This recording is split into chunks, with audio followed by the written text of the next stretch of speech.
En 900 après Jésus-Christ, la cité maya de Tikal abritait peut-être 100 000 habitants. Ses temples pyramidaux dépassaient la cime de la jungle, à 100 mètres de hauteur. Ces places cérémonielles organisaient des dizaines de milliers de personnes lors des grands rites calendaires.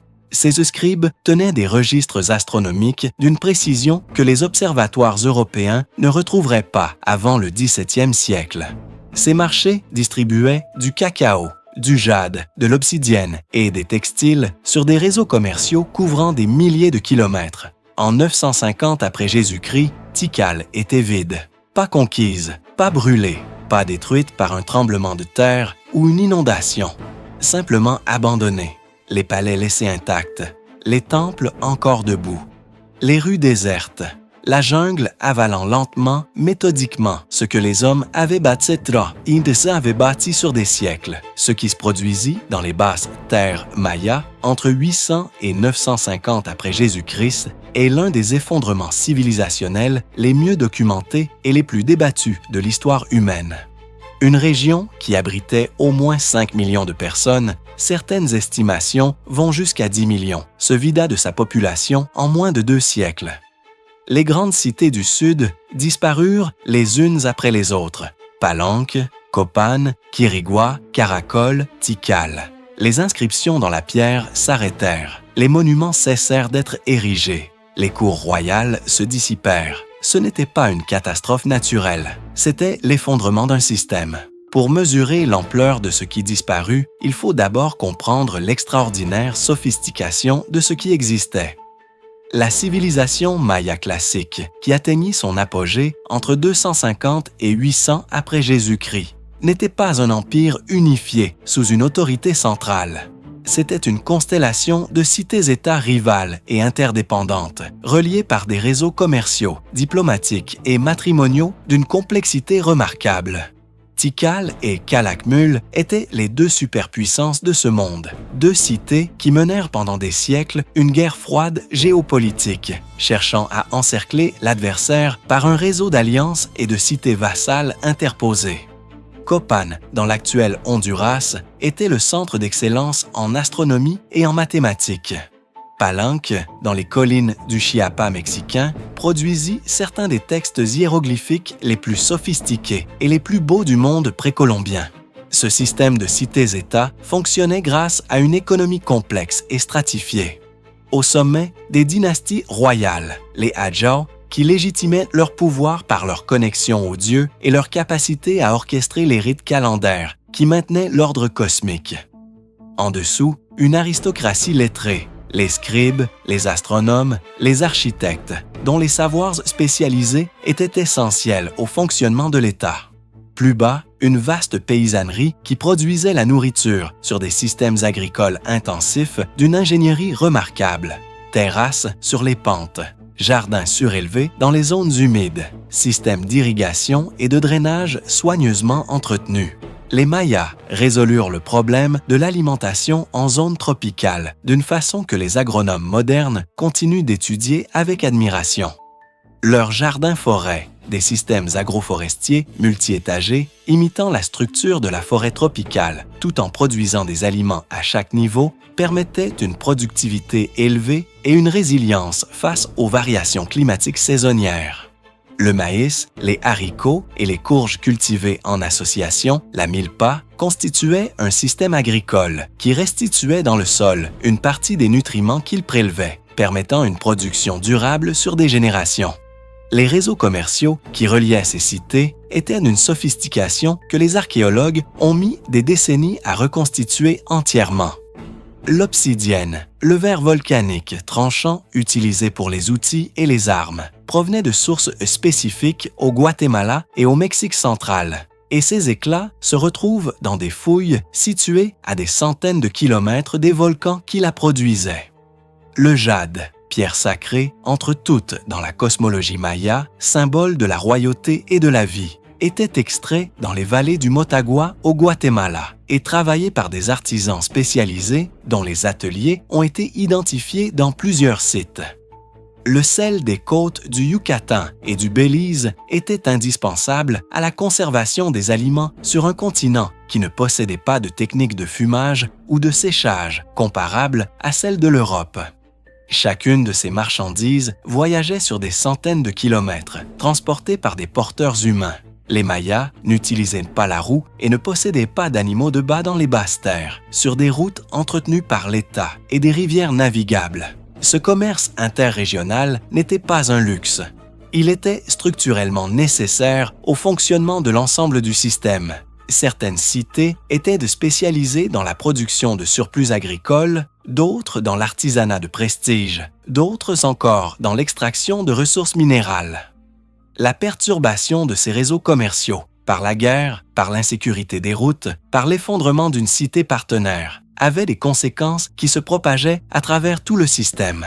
Mais ce système agricole sophistiqué avait une limite que les Mayas eux-mêmes ne pouvaient pas voir clairement de l'intérieur.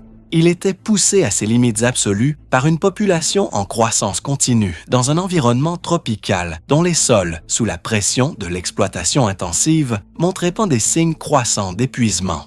L'effondrement maya classique n'eut pas une cause unique. Il eut une architecture, un ensemble de facteurs interdépendants qui se renforcèrent mutuellement dans une spirale descendante dont aucun mécanisme seul n'aurait suffi à déclencher la fin. Le premier facteur, et le plus fondamental, fut la déforestation.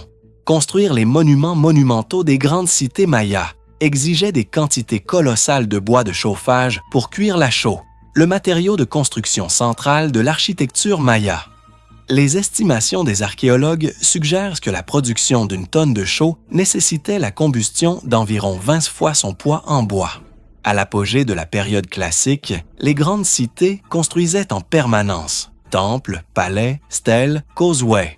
La déforestation des collines entourant les centres urbains majeurs était massive et documentée par les sédiments des lacs environnants, qui montre une augmentation brutale des particules de sol érodées à partir du 5e siècle. La déforestation eut des conséquences en cascade. Les sols exposés s'érodèrent sous les pluies tropicales intenses. Les systèmes d'irrigation perdirent leur efficacité à mesure que les bassins versants se dégradèrent. Les sources d'eau douce devinrent moins fiables. Et dans une région dont la géologie calcaire ne permettait pas l'existence de rivières de surface dans la plupart des basses terres, l'eau étant absorbée dans les nappes phréatiques souterraines, accessibles uniquement par les cénotes, ces puits naturels formés par l'effondrement du plafond karstique. La dégradation des ressources en eau était une menace existentielle directe. La pression démographique aggravait chaque aspect de cette spirale. La population des basses terres mayas avait cru de façon quasi continue pendant 5 siècles de période classique. Des estimations archéologiques basées sur les densités de structures et les analyses de phosphate dans les sols suggèrent que certaines régions autour des grandes cités atteignirent des densités de population comparables à celles de la Chine ou de l'Inde pré-industrielle, entre 200 et 300 personnes par kilomètre carré dans les zones les plus intensément cultivées. Dans un environnement tropical dont les sols latéritiques, une fois exposés par la déforestation, perdent leur fertilité en quelques années. Une telle densité n'était tenable que tant que les systèmes agricoles intensifs fonctionnaient à plein régime et que les forêts fournissaient les services écosystémiques. Régulation de l'eau, maintien de la fertilité des sols par les feuilles mortes, protection contre l'érosion, dont l'agriculture dépendait en réalité sans que personne ne l'ait jamais formulé en ces termes. Quand ces services commencèrent à se dégrader, la capacité de charge du territoire s'effondra bien en dessous du niveau de population qu'il avait atteint, et des millions de personnes se retrouvèrent dans un environnement qui ne pouvait plus les nourrir. Le deuxième facteur fut la guerre. Non pas des guerres sporadiques et limitées entre cités rivales, comme celles qui avaient caractérisé la période classique ancienne, mais une escalade généralisée et déstabilisante des conflits armés à partir du 8e siècle. Les inscriptions sur les monuments que les épigraphistes ont déchiffrés au cours des dernières décennies montrent une multiplication des captifs présentés lors des rites sacrificiels, une intensification des conflits entre cités voisines et une fragmentation politique croissante. des cités qui avaient été des vassaux stables de Tikal ou de Calakmul devinrent des acteurs autonomes poursuivant leurs propres ambitions conquérantes. Les réseaux d'alliances qui avaient structuré la géopolitique maya classique se fragmentèrent sous la pression des conflits locaux. La guerre systématique d'une période de stress-ressources avait des conséquences directes sur l'agriculture. Les paysans qui travaillaient les champs à proximité des zones de conflit abandonnaient leur culture. Les routes commerciales devenaient dangereuses. La distribution des surplus alimentaires, mécanisme essentiel dans une économie où certaines régions produisaient des excédents de maïs, pendant que d'autres produisaient du cacao, du jade ou du sel, était perturbée par l'insécurité généralisée. Depuis les années 1990, une série d'études paléoclimatiques a apporté un élément décisif au débat sur l'effondrement maya. Les données climatiques extraites des carottes de sédiments lacustres et des spéléothèmes, les stalactites et stalagmites des grottes de la région, montrent sans ambiguïté que les basses terres mayas furent frappées par des sécheresses exceptionnellement sévères entre approximativement 800 et 1000 après Jésus-Christ. Ces sécheresses ne furent pas uniformes. Elles frappèrent en vagues distinctes, chacune assez longue et assez intense pour dépasser la capacité des systèmes de stockage et de redistribution alimentaire que les centres urbains mayas avaient développés. Une étude publiée en 2012 dans la revue Science, s'appuyant sur l'analyse d'une carotte de sédiments du lac Chichicanab au Yucatan, identifia plusieurs épisodes de sécheresse extrême correspondant précisément aux phases documentées d'abandon des grandes cités du Sud. Une autre étude, publiée en 2018 dans la revue Science, par une équipe de l'Université de Cambridge, utilisa des données isotopiques de stalagmites de la grotte de Belize pour reconstituer une chronologie pluviométrique millénaire et trouva que les sécheresses les plus sévères des 2000 dernières années dans la région survinrent précisément entre 800 et 1000 après Jésus-Christ. Mais la sécheresse seule n'explique pas tout, et c'est ici que l'analyse systémique révèle sa dimension la plus dérangeante. Les Mayas avaient survécu à des sécheresses auparavant. Leur système de stockage d'eau, les chultunes, citernes creusées dans la roche calcaire sous les bâtiments, et leurs réservoirs artificiels avaient tout permis de traverser des périodes de sécheresse dans le passé. Ce qui rendit les sécheresses du 9e siècle fatales ne fut pas leur intensité seule, mais leur interaction avec un système déjà fragilisé. Des sols érodés, moins capables de retenir l'humidité, des forêts décimées, incapables de réguler le cycle de l'eau, des populations surdenses, sans marge de résilience, des élites en guerre, incapables de coordonner une réponse collective. La déforestation avait aggravé la sécheresse avait aggravé la famine avait aggravé les tensions politiques. Les tensions politiques avaient déclenché des guerres. Les guerres avaient perturbé l'agriculture, et l'agriculture perturbée avait rendu la prochaine sécheresse encore plus meurtrière. Ce n'était pas une cause, c'était un piège. Derrière les mécanismes environnementaux et climatiques se cachait une fragilité institutionnelle profonde qui transforma une crise de ressources en effondrement civilisationnel total. Le pouvoir royal maya reposait sur un contrat implicite d'une fragilité redoutable. Le roi, l'Aja, était le médiateur entre les hommes et les dieux. Sa légitimité dépendait de sa capacité à maintenir l'ordre cosmique. Les pluies devaient tomber aux saisons correctes. Les récoltes devaient être abondantes. Les ennemis devaient être vaincus. Cette conception du pouvoir fonctionnait admirablement en période de prospérité. Elle attribuait au roi le crédit de la bonne fortune. Mais elle se retournait contre lui avec une force irrésistible en période de catastrophe. Quand les sécheresses s'installèrent, quand les récoltes faillirent, quand les réservoirs se vidèrent, la logique du système désignait le roi comme responsable.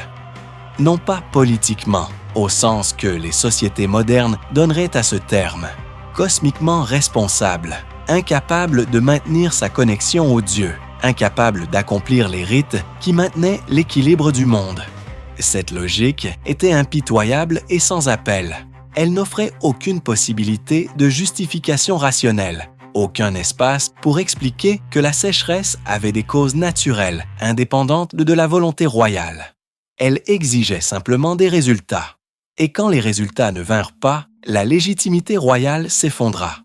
Les inscriptions des dernières décennies de la période classique dans plusieurs cités montrent des signes révélateurs de cette crise de légitimité. Des dynasties royales qui multiplient les monuments et les stèles à un rythme frénétique, comme si elles cherchaient à affirmer par le bâti ce que la réalité agricole démentait.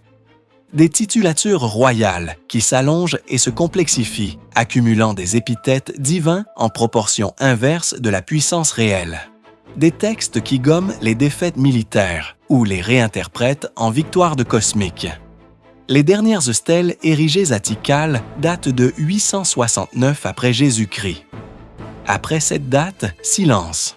La paysannerie, écrasée par des levées d'impôts et de main-d'œuvre pour des projets de construction monumentale dont la logique lui échappait de plus en plus dans un contexte de famine croissante, prit la seule décision rationnelle disponible. Elle s'en alla. Non pas en rébellion organisée, bien qu'il y ait des indications archéologiques de violence contre les élites dans certains sites, mais simplement en se dispersant dans la jungle, en rejoignant des communautés rurales moins densément peuplées, en migrant vers les zones côtières ou vers le nord de la péninsule du Yucatan où les conditions étaient différentes. Sans paysannerie, les cités n'étaient plus viables. Sans impôts agricoles, les cours royales ne pouvaient plus se maintenir. Sans main-d'œuvre, la construction s'arrêtait. Sans construction, la légitimité dynastique perdait son support matériel le plus visible. Le système s'effondra, non pas parce qu'il fut attaqué de l'extérieur, mais parce que ses propres composantes cessèrent de le faire fonctionner. L'expression « effondrement maya » est à la fois exacte et trompeuse, et cette ambiguïté mérite d'être examinée avec soin. Les Mayas ne disparurent pas. Aujourd'hui, environ 7 millions de personnes dans le Guatemala, le Mexique, le Belize, le Honduras et le Salvador se reconnaissent comme Mayas et parlent l'une des quelques 30 langues mayas encore vivantes. La civilisation maya n'est pas une civilisation morte, c'est une civilisation transformée et fragmentée, dont la continuité culturelle traverse les siècles jusqu'au présent. Ce qui s'effondra en 800 à 950 après Jésus-Christ n'était pas les Mayas. C'était un système spécifique d'organisation sociale, politique et économique, le système des grandes cités-États des basses terres du Sud, avec leur dynastie royale divine, leurs monuments colossaux, leur astronomie institutionnalisée et leur économie de redistribution centralisée. Ce système-là ne se releva jamais dans les basses terres du Sud. Les grandes cités restèrent abandonnées, la jungle les recouvrit, et les siècles passèrent avant que des explorateurs européens du 19e siècle ne les redécouvrent et ne commencent à comprendre l'ampleur de ce qui avait existé. Ce qui fut perdu dans cet effondrement est d'une richesse difficile à quantifier. Des bibliothèques entières de textes hiéroglyphiques, la quasi-totalité de la production écrite maya, furent détruites non pas par l'effondrement du 9e siècle, mais par les missionnaires espagnols du 16e siècle, qui brûlèrent les Conequins et idolèrent les codex mayas comme instruments du diable. Le frère franciscain Diego de Landa, qui supervisa en 1562 l'autodafé de dizaines de manuscrits mayas à Mani dans le Yucatan, écrivit ensuite une description des hiéroglyphes mayas qui fut ironiquement l'une des clés qui permit aux épigraphistes du XXe siècle de les déchiffrer. Il détruisit la bibliothèque et écrivit le dictionnaire.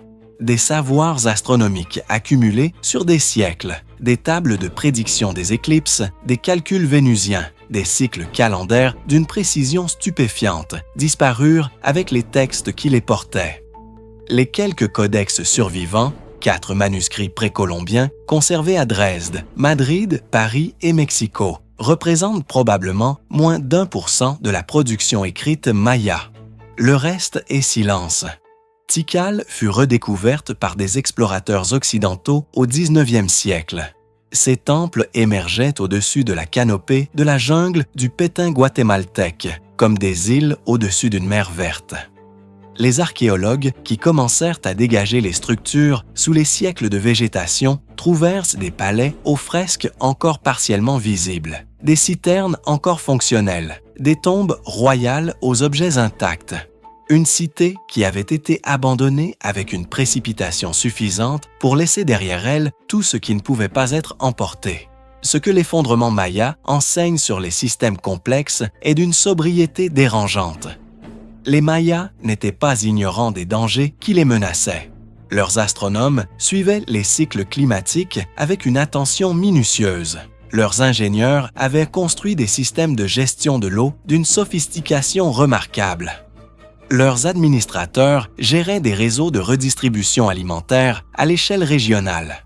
Mais aucun de ces savoirs, aucune de ces institutions ne suffit à empêcher l'effondrement quand les pressions démographiques, environnementales, climatiques, politiques dépassèrent simultanément les seuils de résilience du système. Les grandes civilisations ne s'effondrent pas parce qu'elles sont primitives, elles s'effondrent parce qu'elles sont complexes, et que la complexité, poussée à son extrême, génère des interdépendances si denses que la défaillance d'un seul nœud peut propager l'effondrement à l'ensemble du réseau plus vite que n'importe quelle institution ne peut répondre. Tikal est toujours là. La jungle continue de la recouvrir, malgré les fouilles.